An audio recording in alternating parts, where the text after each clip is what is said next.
Olá, eu sou o professor Kleber Pimentel e vou falar agora para vocês de Zika na gestação. Vamos lá. Essa aula ela tem como pontos-chave esse roteiro aqui, de informações iniciais, transmissão, rastreamento diagnóstico, tratamento, prevenção e acometimento do feto e da RN. Vamos destrinchar cada um desses itens aqui para vocês. Sobre as informações iniciais sobre a Zika, a síndrome da Zika congênita, já que é uma doença que afeta a gestante cometendo o seu concepto. De informações iniciais, o que é que nós temos? O vírus da Zika ele foi identificado em 1947 num estudo sobre febre amarela e evidenciou o primeiro isolamento do novo vírus. Esse vírus obtido foi de sangue de um macaco rhesus que estava lá como sentinela para localizar os casos de febre amarela e que esse sentinela foi colocado lá na floresta de Zika, por isso recebeu o nome de vírus da Zika, perto de Etembe, em Uganda. Então foi a primeira vez aqui uma foto da floresta de Zika, uma foto clássica da internet. Mas para nós aqui na Bahia, principalmente, na região Nordeste, onde é que entra a infecção da Zika congênita? Em 2015, houve uma grande epidemia. Como eu estou aqui na Bahia, a gente enfrentou, eu tive a oportunidade de participar dessa epidemia, dessa triste condição, mas que levou a um grande aprendizado. Essa infecção foi tão grave que acabou sendo uma doença de notificação global, porque as lesões que eram causadas nesses fetos eram extremamente graves. Então aqui a gente traz uma coisa da Organização Mundial de Saúde, a infecção do vírus foi tão expressiva que é uma doença nova, teve a peculiaridade de se atribuir a um vírus nos últimos 50 anos, uma doença, uma nova síndrome. E a Organização Mundial de Saúde declara, então, naquela época, uma circulação epidêmica, uma emergência de saúde pública de repercussão global. Hoje, em 2020, nós estamos enfrentando outra doença, que é o coronavírus, a Covid-19, mas em 2015 nós enfrentamos, e que afetou principalmente as grávidas, a condição fetal. Eu lembro que aqui na Bahia as duas primeiras grandes pessoas a identificar o Zika vírus foi o Dr. Bandeira e Gúbio, que é um pesquisador do ICS, Instituto de Ciência e Saúde Coletiva. Eles identificaram nos adultos tendo umas artralgias, onde se não se identificava uma condição específica, e ao passar do tempo se identificou que não acometia só os adultos, acometia também os fetos. E aí se veio a síndrome da Zika congênita que nós vimos aqui na Bahia. Em geral, se pensou e se confirmou que era o vírus era transportado pelo mosquito Aedes aegypti, que era o mesmo que transportava da dengue e da chikungunya, e que picava a gestante, e a gestante acometia o feto e levava às alterações da síndrome da Zika congênita. Nem todos desenvolviam, a gente vai falar mais para frente, mas aparentemente pessoas que eram acometidas muito no início da gravidez apresentavam as lesões mais graves da síndrome da Zika congênita, e as que tinham contaminação mais tardia, algumas não apresentavam nenhuma alteração identificável, e se espera a longo prazo até hoje se realmente esses bebês que não manifestaram antes tiveram algum comprometimento a longo prazo. Ainda não se sabe sobre isso. Sabe-se que é um vírus altamente neurotrópico, ele afeta as células cerebrais, as células progenitoras, levando a lesões gravíssimas no sistema nervoso central, desde redução de parênquima cerebral, calcificações e repercussões muito, muito graves na qualidade de vida dessas crianças, na interação dessas crianças com a vida, com os pais e com os familiares, com o mundo. A preocupação foi tão grande que a Organização Mundial de Saúde, a Pan-Americana, o CDC americano, acho que todas as entidades de saúde ficaram muito preocupadas com a evolução da Zika congênita. E como é que era transmitida? Embora a gente tenha falado, mas aqui a gente reforça. A principal via de transmissão aparentemente era via Aedes aegypti, né? O vírus dentro desse mosquito que pegava de outro indivíduo, né, sugando o sangue e aí pegando parte desse vírus, contaminava a grávida também, e essa grávida, por sua vez, passava via hematogênica para o seu feto, e a depender da fase e do sistema imunológico, ela desenvolvia lesões no seu concepto. Essa transmissão, então, era principalmente pela picada do mosquito, né? Mas que havia também a materno-fetal em secundária a essa picada do mosquito para a mãe, que por sua vez passava para o feto. Existia também, com menor importância, a transmissão sexual, mas também foi comprovado alguns casos, né? E se aventava a possibilidade de transfusão e transplante de órgãos também, embora ainda não confirmado, até porque o sangue é tratado antes de fazer essas passagens, então não se identificou claramente como uma fonte importante, principalmente a picada do mosquito e a transmissão materno-fetal. Então nós tínhamos o Aedes transmitindo para a mãe, a atividade sexual e a transplacentária como os principais pontos de transmissão do vírus, do Zika vírus, para os fetos. E como é que se fazia, então, o rastreamento e diagnóstico da síndrome da Zika congênita durante a gravidez? Como é que poderíamos detectar? Bom, esse rastreamento foi proposto quando mulheres que estivessem grávidas deveriam ser questionadas rotineiramente sobre o seu histórico de viagens. Se ela viesse de uma zona endêmica, de uma zona onde tivesse o surto de Zika congênita, ela deveria ser investigada. Quem é que propõe isso? É o último guideline da ISUOG, que é a Sociedade Internacional de Ultrassom e Ginecologia e Obstetrícia. Ela publicou agora em 2020, recente, quando estamos fazendo essa aula, um guideline para as infecções congênitas, e uma delas era a Zika congênita. Então, aqui eu trago algumas orientações desse guideline. Mulheres grávidas com sintomas sugestivos de história de viagem recente ou de contato sexual com pessoa que vinha de área infectada deveria ser investigado para Zika. E qual o teste para Zika? Né? O teste principal, primário para um adulto seria o RT-PCR. Né? Qual era o problema do RT-PCR? Eu teria que ter paciente sintomático, ou mesmo na investigação, os sintomáticos habitualmente tinham mais taxa de detecção. Contudo, se identificou que em 5 em 14 dias é o que ficava o RT-PCR positivo, depois ele negativava, então dava um falso negativo. Então era outro cuidado. Então é um grande desafio ainda identificar os casos que realmente estão com a doença ou que tiveram a doença. Em até 80% dos casos das pessoas infectadas, inclusive as gestantes, o Zika pode ter sintomas mínimos ou não ter sintoma. Então imagine que eu tenho de cada 10 pessoas, 8 não vão apresentar sintomas. Como é que eu vou identificar então essas mulheres que estariam na gravidez e que seriam candidatas à investigação para Zika congênita? Eu não teria, a não ser que eu tivesse essa história de atividade sexual com gente que veio de zona endêmica ou ela tenha vindo de zona onde tem surto de Zika congênita. Então, 80% de assintomáticos. E os sintomáticos, o que é que eles tinham? Bom, a mãe sintomática, ela tinha uma febre, um racho maculopapular e prurido intenso. Podia até apresentar tralgia também. Aqui eu trago uma figura de um dos casos que eu acompanhei, né, onde você tinha essa maculopápula, né, esse rash, teve febre, prurido nesse local. Uma paciente que teve a contaminação depois, no segundo trimestre, e esse bebê evoluiu normalmente, sem nenhuma lesão aparente, até um ano depois de nascido. Né? Então, embora tivesse confirmado a infecção, até com RT-PCR. E quais são esses sinais, então, que vai fazer lembrar? O problema desses sinais é que são os mesmos de uma virose tradicional, uma virose comum. O náusea, vômito, febre, rash, vermelhidão nos olhos, nas escleras. Isso são condições comuns a várias doenças virais. Então fica difícil, se não for em zona endêmica, você lembrar que pode ser Zika congênita.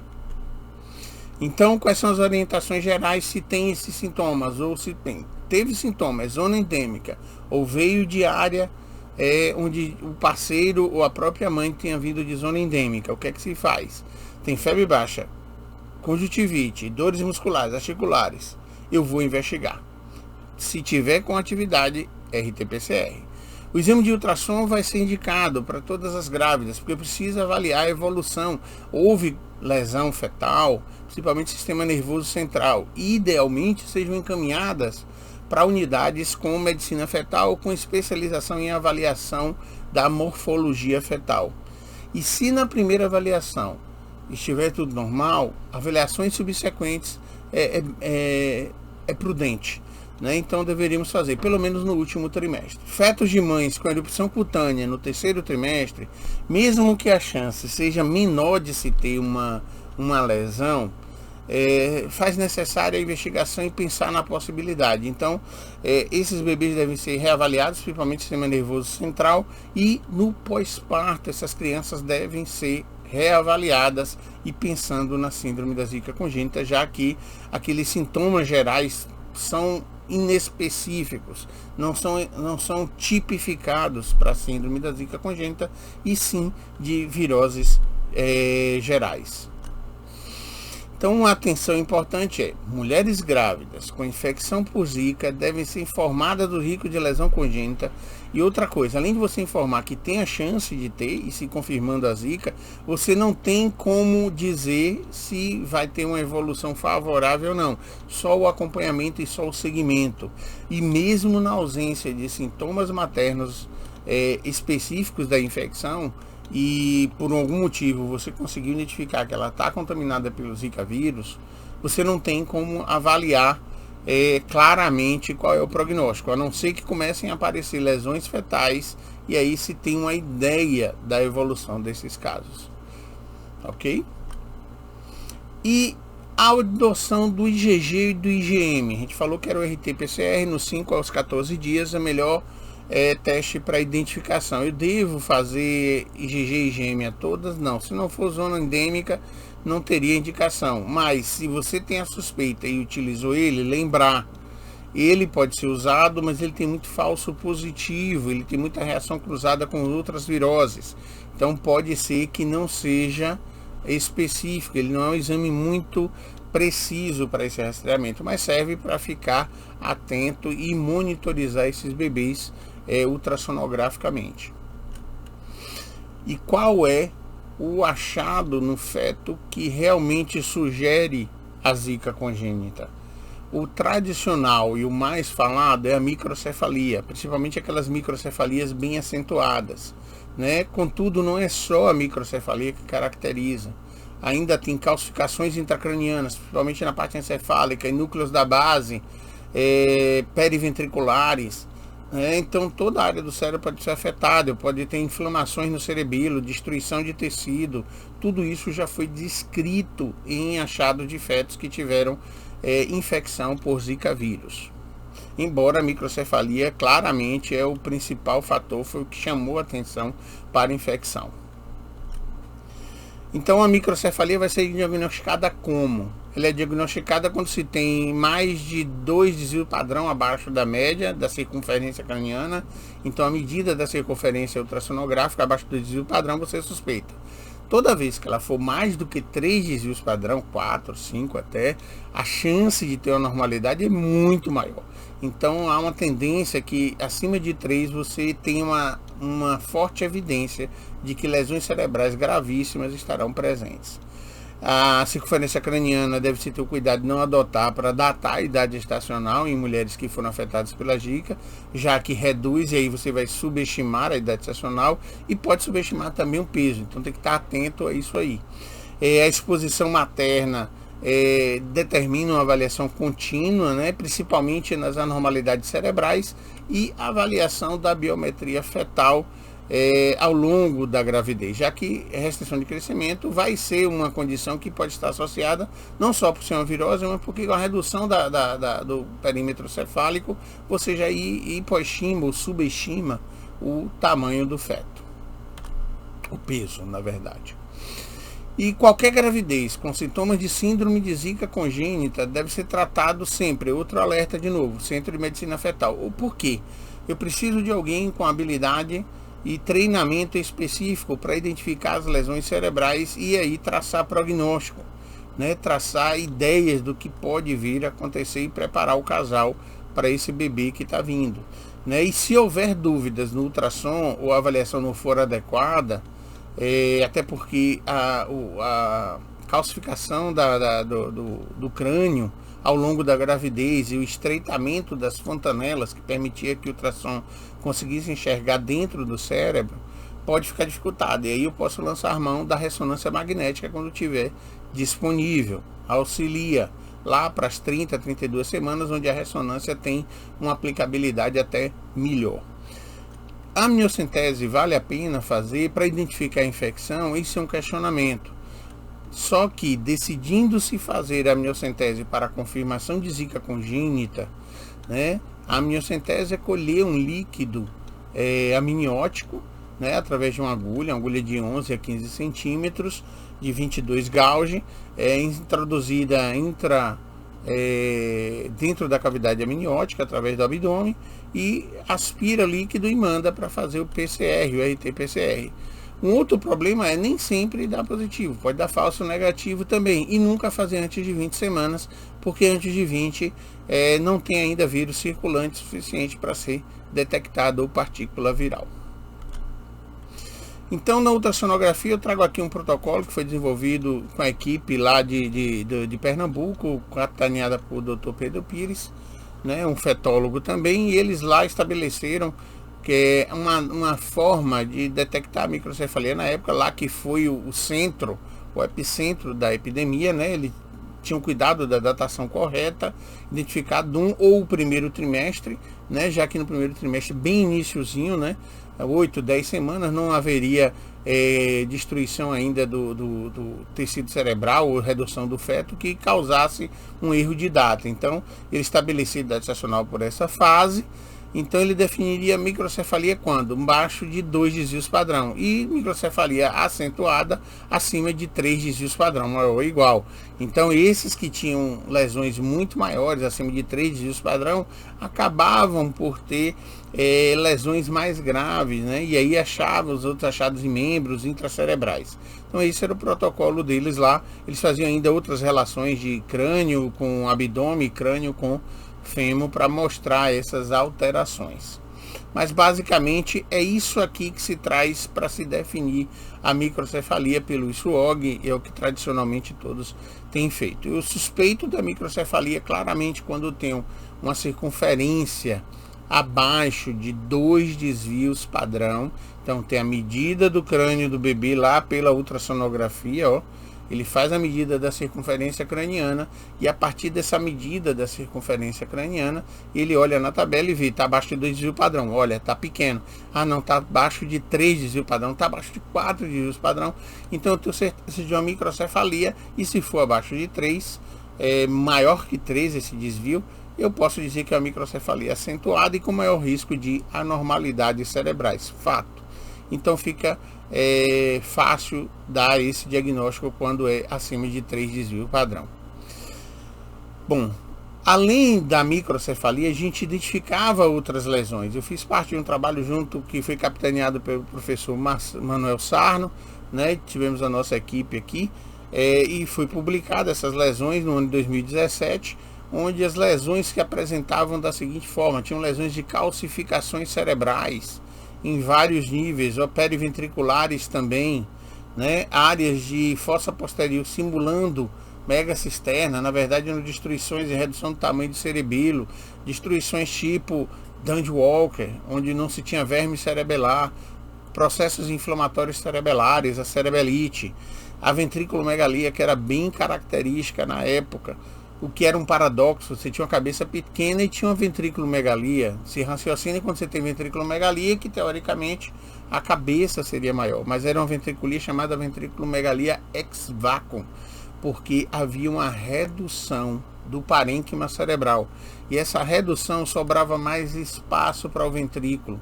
E aí ele anormalmente dilatado, né, nas medidas que eram consideradas normais, que é até 10 milímetros, eles passavam e chamavam a atenção. E como tinha essas lesões intraparenquimatosas, acabava dando lesões de deformidades em membros inferiores, principalmente pé torto congênito, hiperflexão dos punhos. Então é um acometimento sistêmico dos bebês.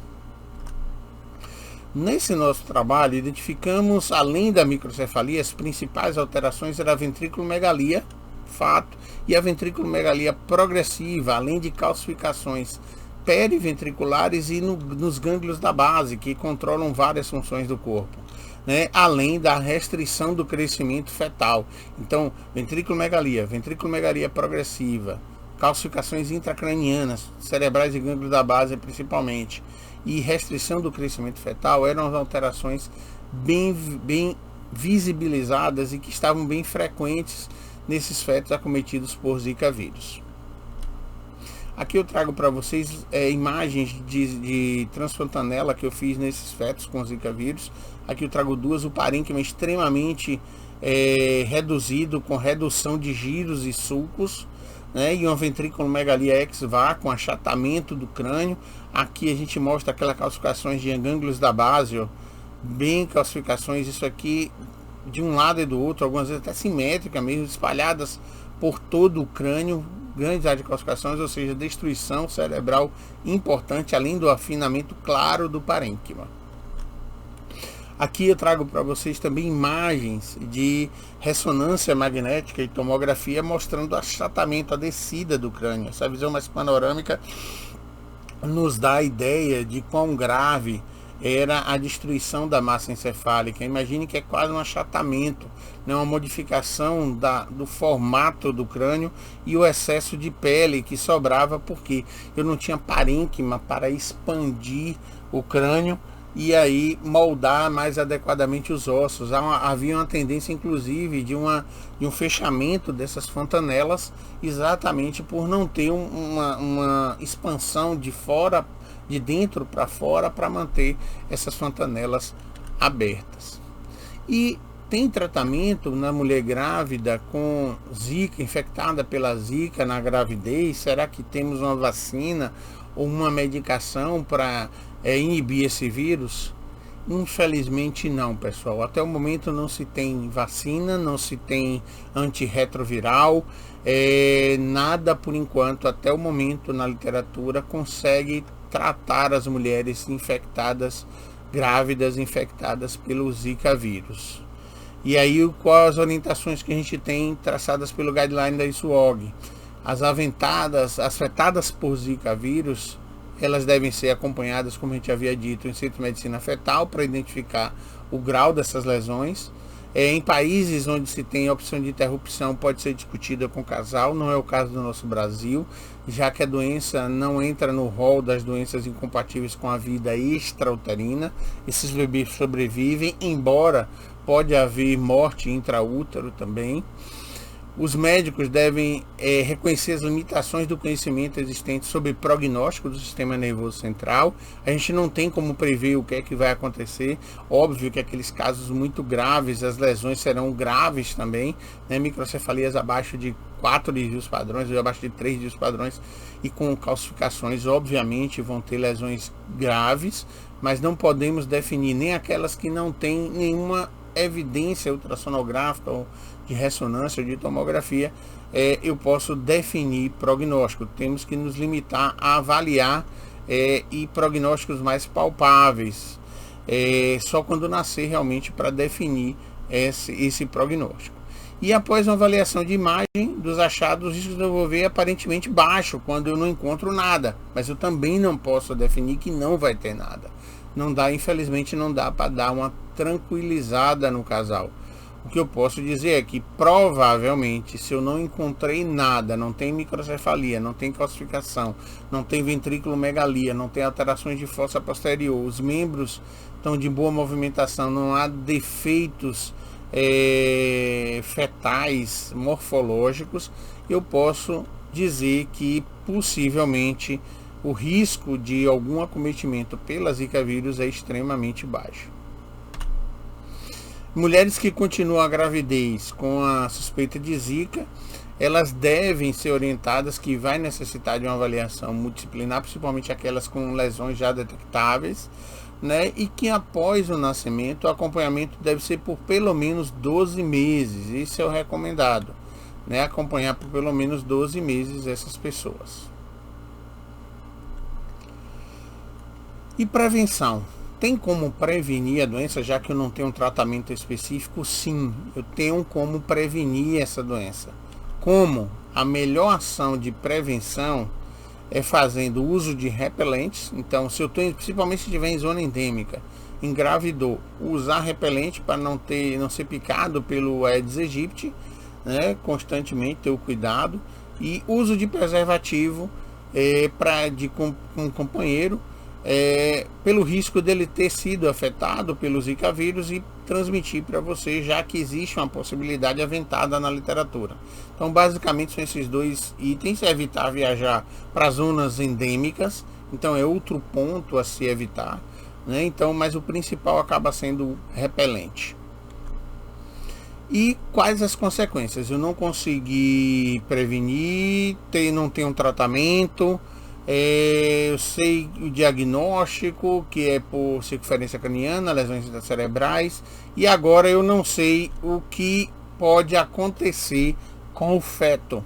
O que é que acontece com o feto com Zika na gestação? O feto com Zika, a principal coisa que caracteriza, e que todo mundo lembra, é a microcefalia.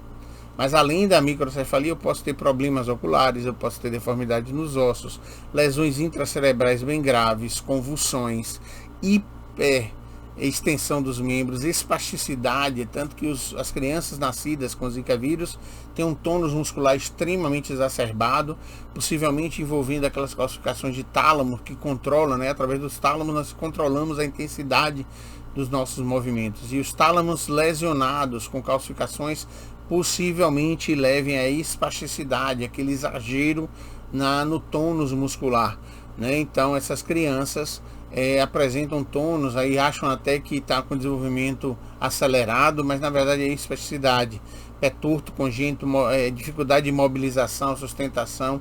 Então existem uma gama de alterações que podem estar associadas ao Zika vírus. Infelizmente são lesões, quando chegam nesse nível, extremamente graves, né?